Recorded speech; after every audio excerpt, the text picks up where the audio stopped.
Daba clic y paseaba entre pestañas y diversas páginas de internet para cumplir con sus actividades laborales. En ese momento se abría una página diferente, la cual le solicitaba un usuario y una contraseña. Era extraño porque además de tener los campos prellenados, nunca había sido direccionado hacia ese portal.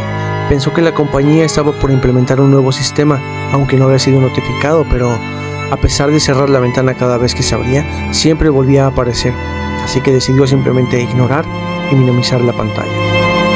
Cierto día, mientras realizaba un trabajo urgente, la pestaña se abrió inesperadamente justo en el momento en el que él presionaba la tecla Enter. En su pantalla apareció un mensaje que decía: "Ahora te estaremos vigilando". Reportó el inconveniente al área de informática para que revisaran su computadora. Sin embargo, todo se encontraba bien. La computadora no presentaba problemas ni presentaba comportamiento fuera de lo habitual, de tal forma que pensó que sería una broma y continuó realizando su trabajo con normalidad. Después de algunas semanas recibió una llamada en su teléfono personal. Al contestar escuchó un ruido molesto que lo aturdió. Era el chillido como el de la conexión a internet. Colgó la llamada sintiendo una sensación extraña. Algo no era normal. Al llegar esa noche a su casa, su esposa le comentó que había recibido una llamada extraña. Había recibido la misma llamada que él recibió, pero no la quiso alertar hasta no saber con exactitud de qué se trataba. Quizá era una broma de algún amigo. Al día siguiente en su trabajo recibió un correo electrónico procedente de su esposa. Al abrirlo contenía un archivo compactado que, al descomprimir, podía notar 3 fotografías y 2 audios. Las fotografías eran de él y de su esposa teniendo intimidad. Eran fotos quizá de la noche anterior. El primer audio contenía el nombre secuencial de las fotografías y se escuchaba el mismo acto que había tenido con su esposa y completaba las fotografías. Pensó que no había problema y que su esposa había querido dar un giro a su matrimonio, pero lo que rompió esa idea fue el segundo audio. Estaba titulado como "Bienvenido". Al abrir el audio se escuchaba el mismo sonido de la conexión a internet que había escuchado cuando recibió la llamada telefónica. Intentó comunicarse con su esposa en repetidas ocasiones, pero durante todo el día no lo había logrado, lo cual lo enfurecía y frustraba. Más tarde, al llegar a su hogar, no se encontraba su esposa en casa. Por más que trató de comunicarse, no había tenido éxito. La buscó con familia y amigos, pero simplemente había desaparecido. Él estaba furioso y preocupado al mismo tiempo, pues no sabía dónde más podía buscar a su esposa. Pero mientras se daba un baño, el televisor se encendió a todo volumen.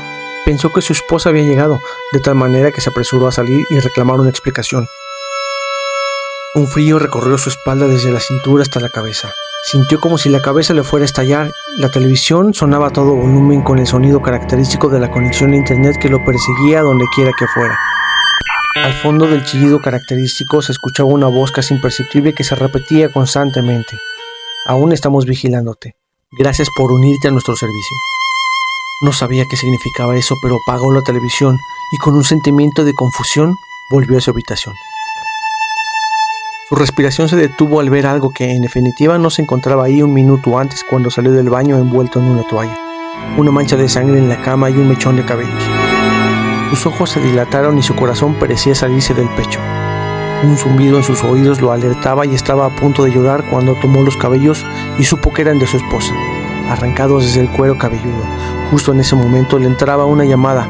Era del número de su esposa y lo invitaba a hacer una videollamada. Con el celular en las manos, la respiración agitada y los ojos llorosos, a pesar de estar paralizado con un gran esfuerzo, por fin pudo contestar la videollamada. Lo que vio lo dejó aún más confundido y aterrado. En la pantalla se veía un hombre parado de espaldas. Se encontraba envuelto en una toalla y con el cuerpo aún escurriendo agua. Era él. La videollamada venía desde la sala. El miedo comenzó a apoderarse de su cuerpo y lo paralizó. Las gotas que escurrían en su cuerpo ya no eran agua, sino más bien un sudor frío. No se podía observar nada del otro lado del marco de la puerta, pues todo estaba en penumbra, y la poca luz que emanaba de la televisión no era suficiente para mostrar lo que se encontraba acechándolo. Cuando por fin pudo moverse, cruzó a la sala, encendió la luz y ahí estaba, una mano sosteniendo el teléfono amarrado con cinta gruesa transparente. Aún había sangre fresca en el brazo que se acumulaba y comenzaba a escurrirse por la mesa de centro y a caer en la alfombra, creando una mancha de sangre que crecía tanto como crecía el miedo del hombre. Cuando miró fijamente los dedos, pudo ver en el dedo anular el anillo de matrimonio que él mismo colocó ahí el día de su boda. Las uñas eran largas y pintadas de color rojo. Lo sabía. Era la mano cercenada de su esposa puesta estratégicamente sobre aquella mesa de centro. Un frío se apoderó de él desde los pies y quiso gritar, tal vez de miedo o tal vez de dolor. El miedo que sentía era incontrolable. Lo hizo perder la razón y comenzó a llorar de pánico y de tristeza por la muerte de su esposa. Tanto perdió la razón que no se percató que había alguien en la habitación, que se acercó a él entre las sombras y con un golpe en la cabeza lo hizo caer al piso y perdió el conocimiento. El sol quemaba su rostro mientras los ruidos golpeaban su cabeza y lo aturdían. Al recuperar su conciencia, abrió los ojos de golpe y se miró en el estacionamiento de la empresa para la que llevaba trabajando unos 5 años. El chillido de la conexión a internet ya había penetrado su cabeza y lo taladraba constantemente como si un cuchillo le atravesara el cerebro.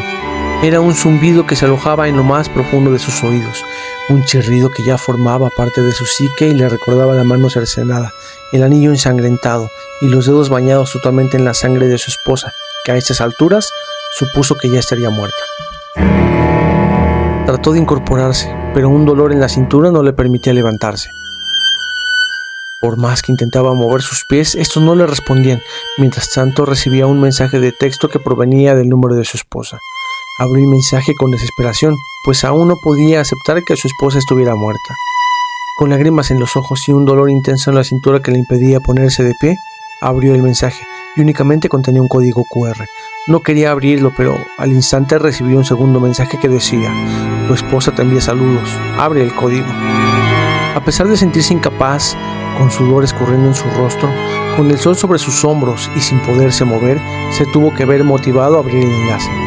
En ese momento su espalda se erizó y un sentimiento en su estómago estuvo a punto de hacerlo vomitar. La sensación por lo que aparecía en su pantalla era algo difícil de aceptar. Era su esposa con los ojos vendados. Se notaba muy cansada y desde hace mucho que lloraba. De hecho, aún continuaba llorando. Había sufrido una violencia indescriptible. Le faltaba la mano izquierda desde el antebrazo, mismo brazo que había encontrado en su sala anteriormente. El llanto era desgarrador, con un dolor inmenso. Su rostro aún estaba ensangrentado e hinchado por los golpes que había recibido. Le faltaban mechones de cabello que habían sido retirados a la fuerza, y en el intento había sido extraído el cuero cabelludo por la forma en la que se lo habían jaloneado. Las heridas por todo su cuerpo eran profundas, pero hasta ahora no se veía ninguna herida mortal. Quizá le faltaban algunos dientes, pues sus labios estaban rotos y ensangrentados. Ella sollozaba y gritaba por ayuda. La puerta de la habitación se abrió con un rechinido que alertó a la esposa.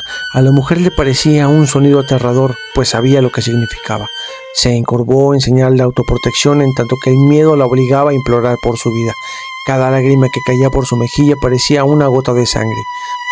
Sus gritos y su llanto ahogaban el ambiente en una penumbra mientras su marido miraba el celular inmóvil, sin poderse poner de pie, sin poder hacer nada, sin saber dónde estaba su esposa, sin poder ayudarla. El sujeto encapuchado era un verdugo, tomando a la mujer por el cuello y levantándola sobre el piso mientras ella aún tenía fuerzas para luchar por su vida, para poder luchar por su dignidad. Pero esa fuerza no era suficiente. Mientras el verdugo la tomaba por el cuello con una mano, con la otra arrancaba por la fuerza la ropa que de antemano ya estaba rasgada. La llevó arrastrando a la pared donde la esposaría el muro. Ese muro donde la mujer se diera por vencida. No podía liberarse. Solamente podía llorar e imploraba que le quitaran la vida. La sangre continuaba brotando abundantemente de sus heridas y las lágrimas de sangre recorriendo su rostro que ahora parecía ya no tener vida. El verdugo reía desenfrenadamente. Estaba totalmente enloquecido. Tenía a la mujer esposada y ansiaba el momento para continuar la tortura hasta que ésta perdiera toda su fuerza, toda su voluntad, hasta que no pudiera soportarlo más y perdiera la vida. Pero también torturaba al hombre, al esposo que había filtrado su información por accidente a un portal desconocido y lo único que podía hacer era ver morir lenta y violentamente a su esposa. Y así concluye la zona del terror, donde las sombras susurran secretos y los miedos cobran vida.